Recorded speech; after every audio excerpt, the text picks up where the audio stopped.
fisik dan mental. Artinya bullying ini benar-benar apa istilah ya, sampai menyakiti ke fisik atau ke mental gitu ya. Jadi kalau di pondok dikatakan bullying, yang bullying artinya saya nggak setuju lah. Assalamualaikum warahmatullahi wabarakatuh. Saya Gary, host kalian di podcast RMI NU Purworejo. Di kesempatan kemarin, kita pernah membahas bagaimana pengalaman dari salah satu narasumber kita, dari kehidupan beliau, dari cerita beliau ketika di pondok pesantren hingga saat ini. Dan kita agak sedikit pengen tahu nih sebetulnya belakangan ini juga pernah ada berita-berita nih Gus, sebetulnya yang agak miris juga sih sebetulnya. Jadi ada beberapa kasus perundungan atau bullying lah, bullying di pondok pesantren. Nah, sebetulnya karena jenengan juga pernah mondok nih, bahkan juga tidak hanya di pondok yang Lirboyo lah seperti itu, tapi juga di beberapa pondok yang lain. Mungkin bagaimana jenengan sebagai santri lah dulu ya, pernah santri terus di pondok-pondok, dan juga gambarannya apa sih sebetulnya yang mungkin di media yang lain itu tidak pernah terekspos gitu. Oke. Gitu. Jadi sebetulnya ya, kalau dikatakan di pondok ada bullying atau tidak, yang pertama konotasi dari bullying atau kesan dari kata-kata bullying itu kan negatif. Ya, karena di pondok itu yang ada itu bahasanya gojlokan, bukan bullying. Nah, ini kalau kita sedikit mengupas ya, kalau pengertian gojlokan itu saya baca di Wikipedia, yang namanya gojlokan atau istilah lainnya gorengan, rendangan, sangraian atau panggangan itu ya, itu adalah bentuk humor atau lawakan ketika seseorang menjadi sasaran lelucon yang dimaksudkan untuk menghibur khayalak yang lebih luas. Artinya gojlokan di pondok itu sebenarnya ya sekedar hiburan gitu loh, ya, sebagai bentuk keakraban lah seperti itu. Cuma saja kalau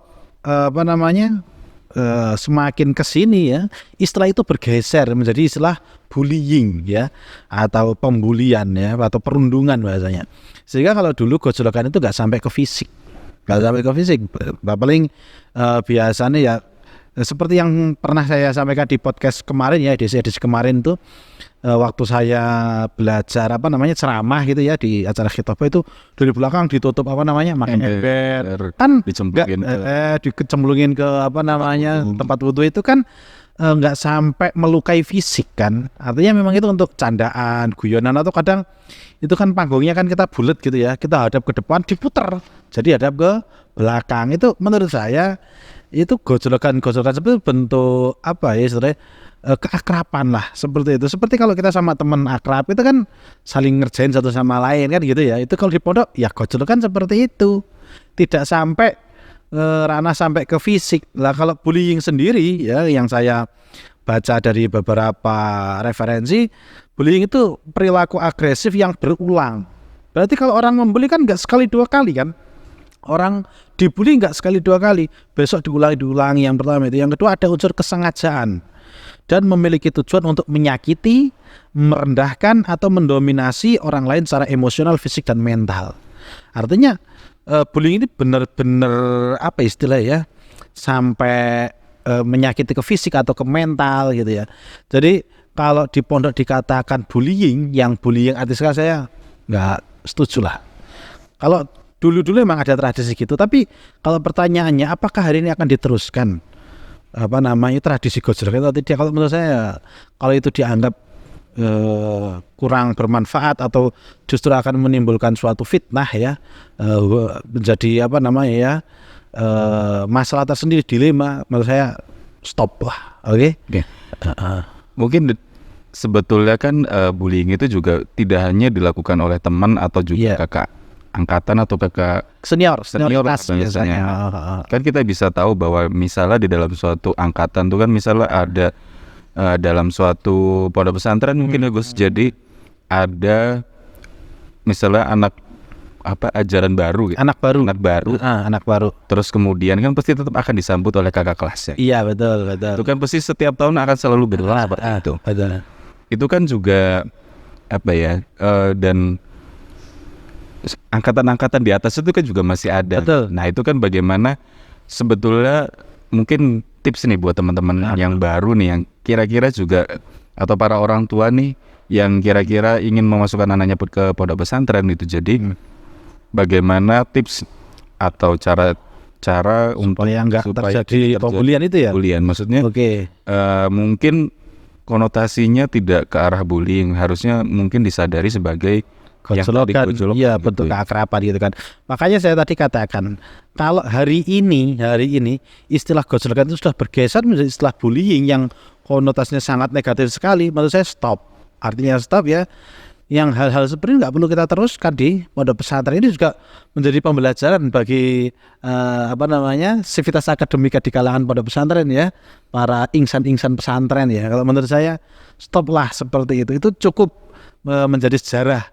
Dulu sebenarnya yang sering tuh bapak saya itu dulu sering cerita. Bapak saya itu ya di pondok sandal hilang gitu. Ya kira itu biasa.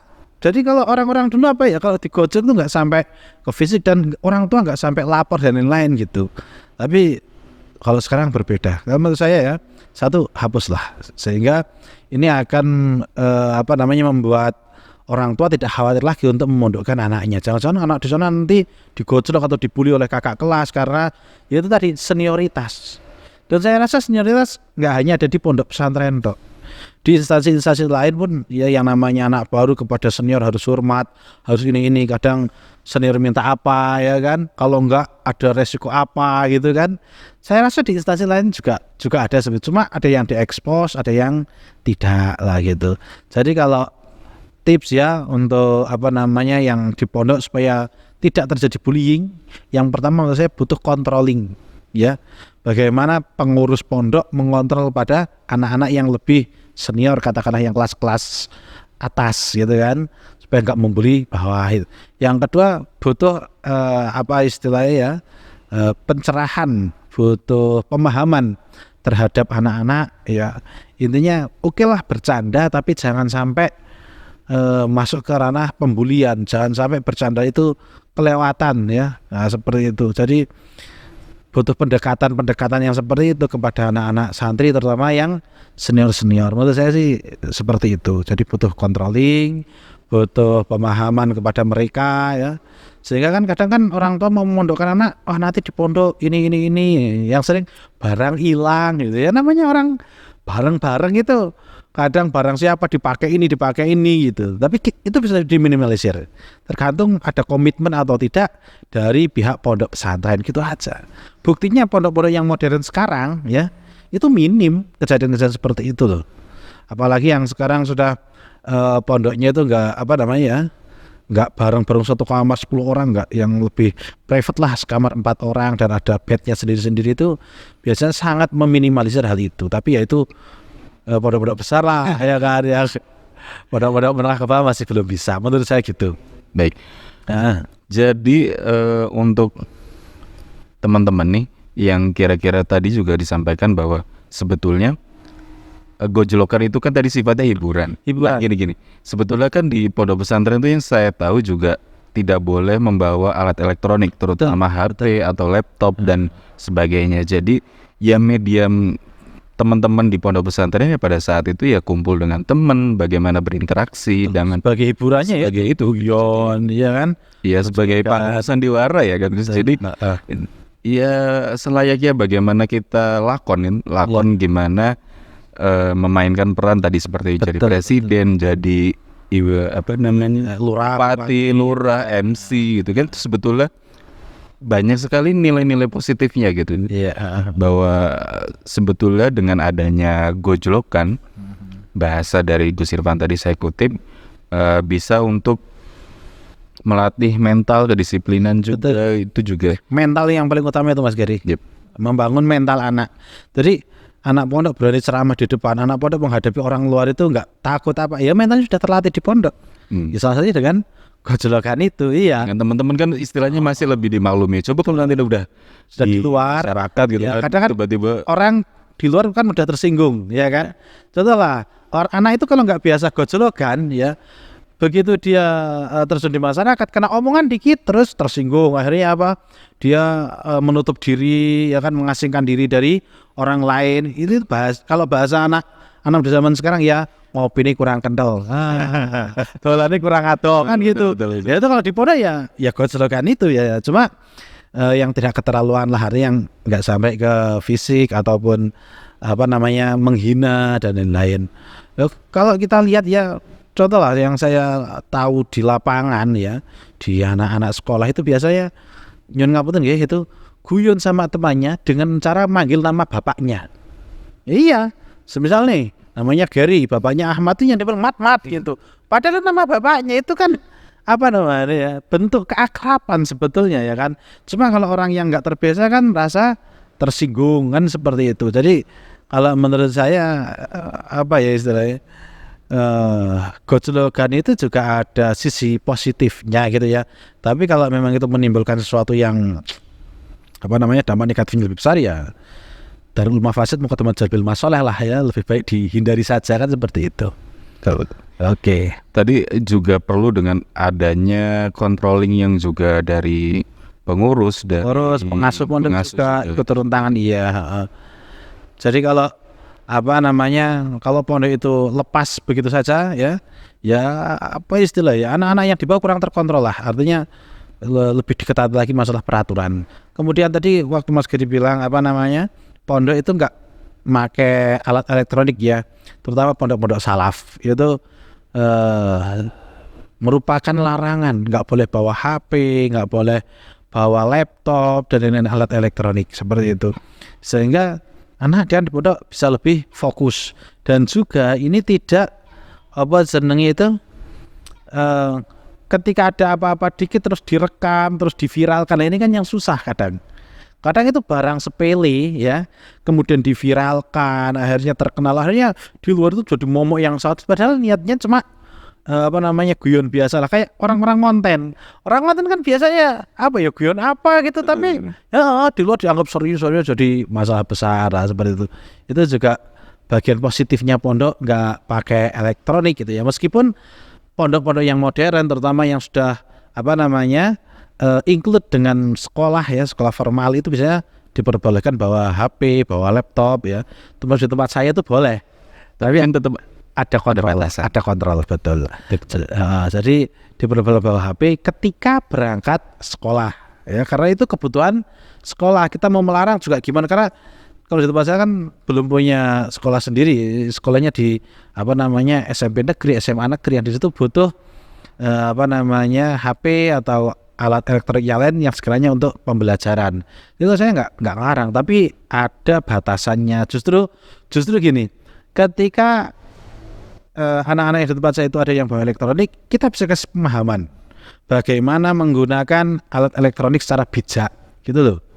Karena satu ya, yang jadi masalah anak-anak zaman sekarang itu kalau sudah main HP kecanduan itu lupa waktu, nggak bisa memanage waktu, ya kan gitu kan kebanyakan. Betul. Yang Nyun ngapunten yang gamer ini ya kan, yang ramai bocil epep ini, wah kalau sudah buka HP masya Allah. Maka dari itu justru itu di tempat saya ada beberapa yang saya perbolehkan bawa HP karena kebutuhan untuk pembelajaran di sekolah. Itu malah saya kasih istilahnya pemahaman bagaimana kita menggunakan HP secara bijak, terutama masalah manajemen waktu. Jadi kalau sudah masuk pondok, HP dikumpulkan, dititipkan ya, kita fokus belajar ngaji. Nanti kalau ada tugas dari sekolah yang harus browsing ya, itu boleh, tapi di bawah pengawasan. Di bawah pengawasan ustadz, di bawah pengawasan pengurus pondok lah, seperti itu. Jadi ya itu ada plus minusnya lah bahasanya kan gitu. Ada gojlokan ya ada plus minusnya, bahwa alat elektronik tidak ada juga ada plus minusnya, seperti itu. Kalau menanggapi kasus-kasus yang kemarin rame ya, ada salah satu di pondok pesantren yang ada bullying, nyun ngapunten sampai meninggal dunia lah. Kalau itu kan menurut saya sudah di luar toleransi lah, di luar batas ya, sehingga itu masuk ke ranah hukum. Sehingga bagi orang tua jangan sampai dengan adanya satu kasus ini terjadi momok bagi dia, sehingga menjudge semua pondok pesantren seperti tidak. kadang itu hanya terjadi di 1-2 pondok ya, atau bisa kita katakan oknum lah ya, oknum gitu. Tapi bukan berarti semua pondok seperti itu, tidak. Pondok-pondok yang lain yang masih bisa terkontrol masih lebih banyak ya. Jangan sampai hanya gara-gara satu kasus kemudian orang tua jadi takut memondokkan anaknya dan lain-lain. Oke. Seperti itu kira.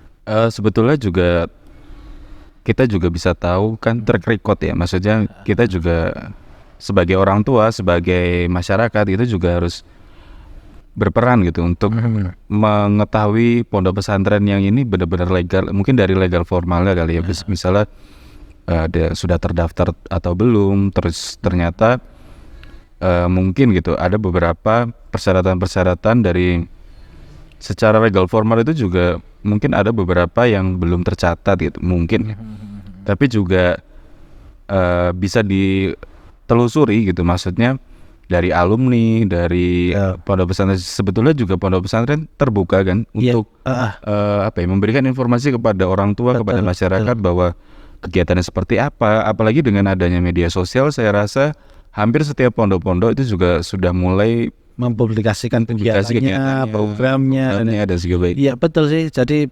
ketika orang tua pengen memondokkan anak, bisa lihat track record dari pondok itu sendiri, dari alumninya bagaimana, sehingga kita bisa memahami, oh pondok ini karakternya seperti ini, di dalamnya seperti ini, bisa. Cuma kan kadang banyak orang tua santri itu yang tidak membaca seperti itu gitu loh. Artinya saya pengen anak saya mondok di pondok mana ini, tanpa membaca itu ya dilihat fasilitas ya, fasilitasnya gimana, enak enggak lah, seperti itu, tanpa melihat karakter pondoknya bagaimana gitu. Jadi ya bagus sekali ya, apalagi dengan tadi dikatakan sosial media bisa untuk informasi kepada orang tua, dan orang tua tetap bisa kok berhubungan dengan pihak pengurus ya. Artinya kalau ada apa-apa cross check anak bisa lewat pengurus, dan itu pun yang bawa HP kadang pengurus nggak cuma satu ya kan, bisa 2 bisa 3 itu. Jadi dengan adanya kasus bullying di salah satu pondok pesantren, semoga ini tidak berimbas pada pondok-pondok yang lain. Oke, menurut saya seperti itu Mas Gary. Oke, berarti kan kita bisa tarik kesimpulan bahwa adanya pondok pesantren di manapun lah, sebetulnya tugas atau peran utamanya adalah pendidikan ya Gus. Pendidikan, karakter, akhlak, dan juga keilmuan lah, pasti keilmuan di bidang agama. Sebetulnya ya kegiatan-kegiatan di luar itu kan pasti juga akan ada controlling dari pihak pengurus, pengasuh dan segala macam. Jadi bisa kita pahami bahwa tidak ada, sebetulnya nggak boleh ada keraguan juga bahwa pondok pesantren tuh apalagi di zaman seperti ini juga semua sudah terbuka lah. Kalau menurut saya jadi terkadang karena ada satu kasus akhirnya menutup kebaikan-kebaikan yang lain. Kebanyakan kan gitu. Cobalah hasil dari pondok pesantren yang baik itu lebih banyak dibanding yang kasus, ya kan? Tapi kadang cuma gara-gara satu kasus akhirnya bisa menutup ribuan kebaikan, kan seperti itu. Maka dari itu ya, yang sudah terjadi jadikanlah itu pelajaran supaya tidak terulang. Seperti itu. Kita antisipasi, kita cegah ya, bagaimana supaya hal itu tidak terjadi di lingkungan kita. Seperti itu Mas Gary. Dan jangan ragu nih buat orang tua, masyarakat, bahwa pondok pesantren itu juga masih bisa sesuai dengan perkembangan zaman. Betul. Dan untuk kasus-kasus yang tadi sudah disampaikan bahwa perundungan itu tidak untuk menjadikan judgement yang general bagi semua pondok pesantren, tapi lihatlah juga kebaikannya gitu, bahwa kebaikan dan keberadaan pondok pesantren saat ini juga masih banyak manfaatnya di masyarakat, bahkan juga untuk negara Indonesia. Betul. Nah, kayaknya udah dulu ya Gus. Oke. Siap. Jadi buat teman-teman yang sebetulnya masih ingin gitu, masih banyak pertanyaan, masih banyak